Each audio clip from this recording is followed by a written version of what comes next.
Selamat datang di kuliah statistika. Hari ini kita akan belajar mengenai korelasi urutan peringkat Spearman atau the Spearman Rank Order Correlation Coefficient. Nah, korelasi peringkat ini digunakan untuk mengukur seberapa kuat hubungan di antara dua buah variabel yang datanya memiliki tingkat pengukuran ordinal, ya. Nah, korelasi peringkat Spearman ini itu termasuk dalam salah satu jenis uji statistik non parametrik, ya. Jadi dalam uji statistik non parametrik itu tidak diperlukan satu asumsi tertentu mengenai distribusi peluang, ya, dari variabel-variabel acak yang diamati, ya. Nah, sebagai contoh di sini penggunaan korelasi peringkat, misalnya kita ingin tahu apakah ada hubungan atau tidak antara tingkat pendidikan terakhir masyarakat dengan prestasi kerja mereka di tempat kerja, ya. Kita tahu bahwa tingkat pendidikan terakhir ini itu merupakan data ordinal, ya. Misalnya apakah dia itu lulus SMP, lulus SMA, atau lulus S1. Nah, itu kan data ordinal, ya. Juga prestasi kerja, ya. Mungkin prestasi kerjanya baik atau sangat baik, buruk, sangat buruk. Nah, kedua variabel itu merupakan contoh variabel yang datanya pada tingkat ordinal, ya. Atau contoh yang lain, apakah ada hubungan tidak antara skor TOEFL mahasiswa dengan nilai akhir mata kuliah bahasa Inggris di perguruan tinggi, ya. Nah, skor TOEFL itu kita bisa urutkan, ya, menurut besar atau kecilnya. Nah, berarti itu tergolong ke dalam tingkat data ordinal. Juga nilai mata kuliah bahasa Inggris itu juga bisa kita urutkan, ya, menurut besar atau kecilnya. Nah, sehingga tergolong ke dalam data ordinal, ya. Jadi baik dalam contoh 1 maupun contoh 2 di sini, ya, itu adalah variabel yang dilibatkan merupakan variabel yang datanya memiliki tingkat pengukuran ordinal. Nah, ini mengenai uji hipotesisnya, ya. Di dalam uji hipotesis mengenai ada atau tidaknya hubungan, ya, untuk variabel-variabel yang datanya pada tingkat ordinal, kita gunakan hipotesis nolnya adalah tidak ada hubungan, ya, antara variabel apa dan variabel apa yang kita amati, ya. Nah, disimbolkan dengan rho S sama dengan 0, ya. Rho S 0 ini menunjukkan tidak ada hubungan, ya. Nah, rho S ini lambang untuk koefisien korelasi Spearman populasi, ya. Nah, hipotesis tandingannya bisa ada 3 macam, ya. Bisa rho S tidak sama dengan 0, bisa rho S positif, bisa rho S negatif, ya. Nah, kalau tidak sama dengan 0, ya, itu pengertiannya adalah ada hubungan, ya, di antara dua buah variabel itu. Nah, kalau misalnya H1-nya adalah rho S positif, ya. Nah, berarti ini menyatakan adanya hubungan, ya, yang searah antara dua buah variabel itu, ya. Semakin besar nilai variabel yang satu, semakin besar juga nilai variabel yang lain. Semakin kecil nilai variabel yang satu, semakin kecil juga nilai variabel yang lain. Kalau misalnya hipotesis tandingannya korelasi Spearman negatif, artinya adalah variabel yang pertama semakin besar mengakibatkan variabel kedua semakin kecil, ya, dan semakin kecil nilai variabel yang pertama, semakin besar nilai variabel yang kedua. Jadi bergerak berlawanan, ya. Nah, alfanya, ya, juga ditentukan. Nah, statistik ujinya bisa dua macam, bisa menggunakan rumus yang ini, bisa juga menggunakan rumus yang bisa menggunakan statistik Z, ya. Kalau ukuran sampelnya besar, ya, lebih dari 50, kita gunakan yang Z. Kalau misalnya kurang dari atau sama dengan 50, kita gunakan yang rumus yang ini, ya. Nah, di dalam rumus ini ada simbol DI, ya. D ini singkatan dari deviation, simpangan, ya. Simpangan atau selisih antara dua peringkat, ya. Jadi nanti kedua buah variabel yang dianalisa itu datanya diberikan peringkat ya. Masing-masing kelompok data diberikan peringkat. Nanti peringkatnya dikurangkan satu sama lain ya, menghasilkan DI ini. Nanti detailnya ada pada contoh. Kemudian kalau untuk uji dua sisinya ya, kalau uji dua sisi seperti ini ya, apabila ukuran sampelnya tidak lebih dari 50 ya. Tapi kalau ukuran sampelnya lebih dari 50, daerah kritisnya ini ya, digunakan tabel Z. Nah, tapi kalau ujinya satu sisi ya, entah yang ini untuk uji sisi kiri, ya ini uji sisi kanan ya. Nilai-nilai ini RS alpha N ini diperoleh dari tabel nilai kritis ya. Nanti ada tabelnya lagi, tabel nilai kritis untuk korelasi Spearman ya. Nah, tapi nanti akan jelas dari contoh soal ya. Nah, misalnya ada contoh seperti ini ya. Diduga ada hubungan ya antara skor TOEFL dengan nilai akhir bahasa Inggris mahasiswa. Nah, apakah ini didukung hasil sampling atau tidak ya. Nah, gunakan taraf nyata 0,05. Nah, ini adalah hasil samplingnya seperti ini ya.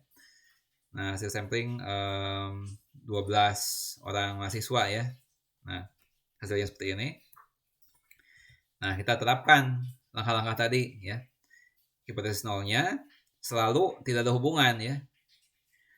Untuk hipotesis nol selalu tidak ada hubungan. Tidak ada hubungan antara skor TOEFL dengan nilai akhir mata kuliah bahasa Inggris ya. ROS sama dengan 0. Hipotesis tandingannya ada hubungan antara skor TOEFL dengan nilai akhir mata kuliah bahasa Inggris ya.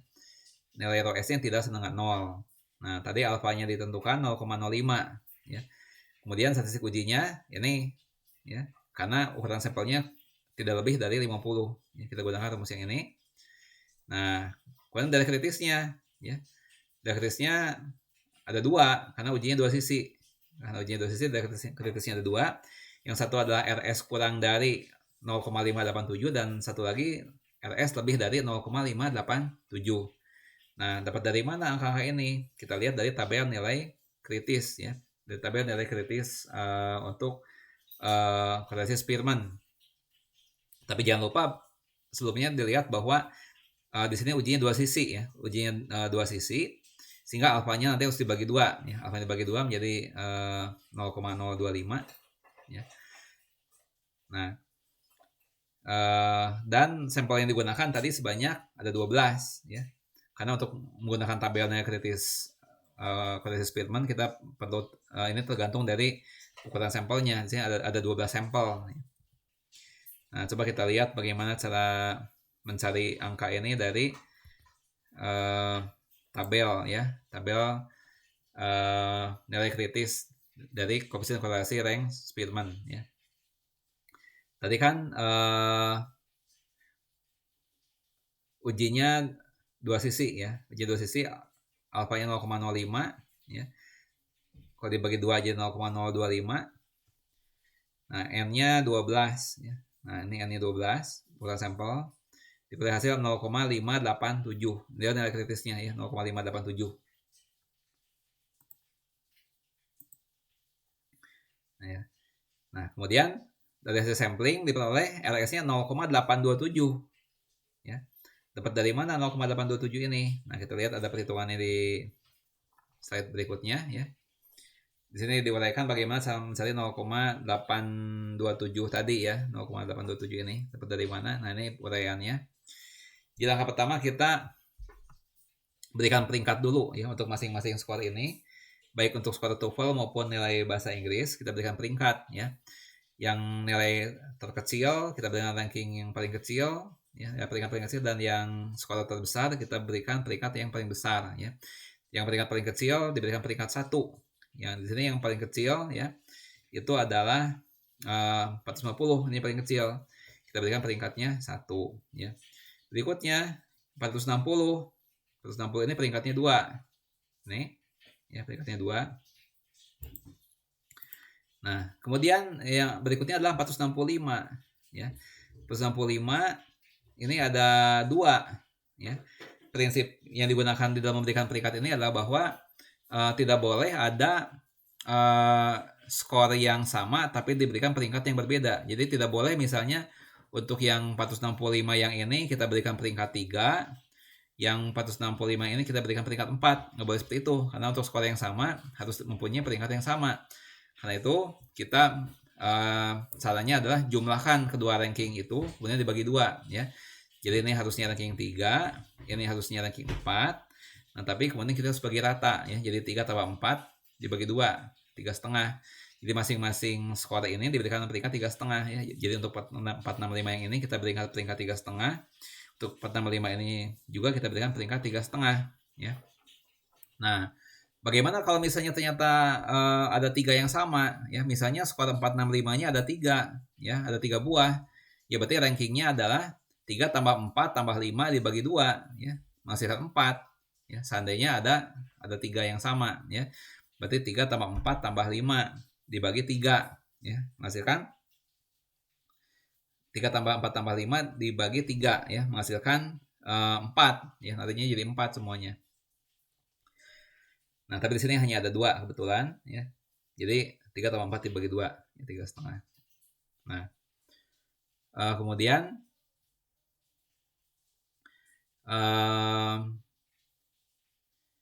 yang 475 ya, yang ini rankingnya 5 ya, dan seterusnya. Nah, prinsip yang sama diterapkan untuk yang nilai bahasa Inggris juga sama seperti itu ya. Kemudian kita kurangi 5 dikurangi 4 1, 1 kurang 5 negatif 4, 10 kurang 6 4 ya, dan seterusnya ya. Nah, kemudian dikuadratkan ya, 1 pangkat 2 1, negatif 4 pangkat 2 16, 4 pangkat 2 16, dan seterusnya. Dijumlahkan 12 nilai ini menghasilkan 49,5 ya. Kemudian masukkan ke dalam rumus RS tadi ya, 1 dikurangi 6 sigma DI kuadrat dibagi N pangkat 3 min N. Ya, dapat 0,827 ya. Nah, dapat 0,887 ternyata melebihi 0,587. Sehingga disimpulkan bahwa H0 ini harus ditolak ya. Karena hipotesis 0 ditolak, kita simpulkan bahwa ada hubungan signifikan ya antara skor TOEFL dengan nilai akhir mata kuliah bahasa Inggris ya. Ketika kita tolak H0, H0 ditolak, H1 diterima ya. Ada hubungan antara skor TOEFL dengan nilai akhir mata kuliah bahasa Inggris. Ya. Nah, kemudian mungkin ada pertanyaan, mengapa apakah mesti yang skor TOEFL-nya X kemudian bahasa Inggrisnya Y ya? Apakah boleh dibalik ya? Boleh ya, tidak jadi masalah ya. Karena yang namanya korelasi ini sifatnya simetris ya, simetris. Jadi korelasi antara X dan Y itu sama saja dengan korelasi antara Y dan X ya. Sehingga kalau ini pun dianggap Y, ini dianggap X, nanti hasil akhirnya sama ya. Hasil akhirnya sama. DI-nya akan berbalik tandanya ya. Seandainya ini jadi YI, ini jadi XI ya. Kalau ini YI, ini XI, nanti XI min YI-nya jadi negatif sebelah sini ya. Negatif. Nah, tapi kalau dikuadratkan nanti sama lagi ya. Seperti itu. Nah, tadi kan contohnya ukuran sampelnya hanya 12 ya. Sekarang gimana kalau ukuran sampelnya besar ya? Apalah ada 101 buah data ya. Andai kan dalam contoh yang tadi ya, datanya bukan 12 tapi satu pasang ya. RS-nya 0,827. Ya, maka dalam hal ini digunakan nilai kritis Z ya. Nah, jangan lupa alfa yang dibagi 2 ya, sehingga menghasilkan 2 nilai kritis. Ada 2 nilai kritis, yaitu Z kurang dari negatif 1,96 dan Z lebih dari 1,96 ya. Nah, kemudian statistik uji yang digunakan adalah Z sama dengan RS akar N-1 ya. Nah, RS-nya 0,827, N-nya 101 ya. Akar dari 100 10 dikali 0,87 8,27 melebihi 1,96. Tolak kritis 0 ya. Nah, ini seandainya ukuran sampelnya besar ya, seperti ini. Baik, dengan demikian materi mengenai korelasi Spearman ini ya. Ini sudah selesai. Ini merupakan satu pendahuluan ya. Sebenarnya ini merupakan satu pendahuluan. Sebenarnya banyak hal-hal lain, hal-hal yang detail-detail di dalam Spearman rank order correlation coefficient ini ya. Banyak hal-hal yang lain sebenarnya. Tapi itu tidak dibahas ya dalam pertemuan ini. Itu akan dibahas di dalam materi yang lain lagi ya. Ya sebagai contoh bagaimana kalau misalnya rankingnya terlalu banyak yang sama ya. Nah sebenarnya statistik yang ini ya. Nah statistik yang ini itu baru dipakai apabila rankingnya cukup beragam ya. Jadi kalau terlalu banyak yang sama sebenarnya ini tidak tepat kita gunakan rumus ini. Ya. Tapi tentang hal itu ya itu kita pelajari di materi yang lain lagi ya. Ini hanya merupakan satu pendahuluan sehingga ini dianggap ranking itu cukup peringkat-peringkat itu cukup beragam ya, cukup bervariasi. Tidak terlalu banyak yang sama ya. Baik, dengan demikian kita akhiri materi mengenai korelasi urutan peringkat Spearman. Mudah-mudahan dapat dipahami. Sampai jumpa di dalam materi statistika yang lain.